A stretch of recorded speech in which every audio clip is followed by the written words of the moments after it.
So I have a podcast for folks who don't know, and I've had a returning guest on quite a few times now. His name is Cory Ashley. He is the widower of Lillian Ashley, and he has come back on to give some more updates. So if you are a podcast listener and you are a Patreon account holder, then you get to hear it a day before everybody else. So tomorrow on Monday, it will be available to the public. So you can go to my YouTube and subscribe, and or whatever your podcast streaming services are. And I strongly recommend listening to it because just as Joyce Echaquan rightfully got national news, we have not seen that type of coverage for Cory and for Lily Ashley.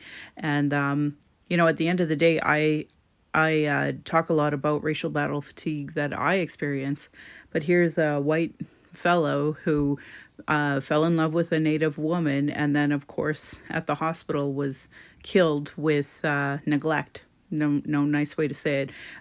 We'll rightfully call them murderers because they know their power, and they just hate Native women. So now she's dead, and that's the reality. Cory could easily be my husband, who could easily be other people's husbands. And, it is 2023. I know I can't file a human rights complaint on 99,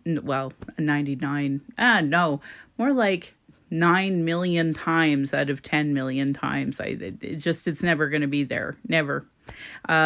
Because average Canadian thinks it's a-okay to have anti-Indigenous bias and settler colonial belief systems. And as a result, my erasure and my identity and my way of life gets to be erased. And I'm here speaking to you in English because that's how good the genocide was against our culture.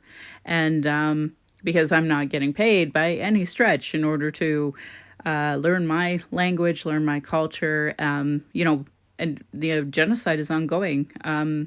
Today, I shared a GoFundMe for another missing and murdered Indigenous woman here in Calgary, and her family has to do a GoFundMe now just to take her home.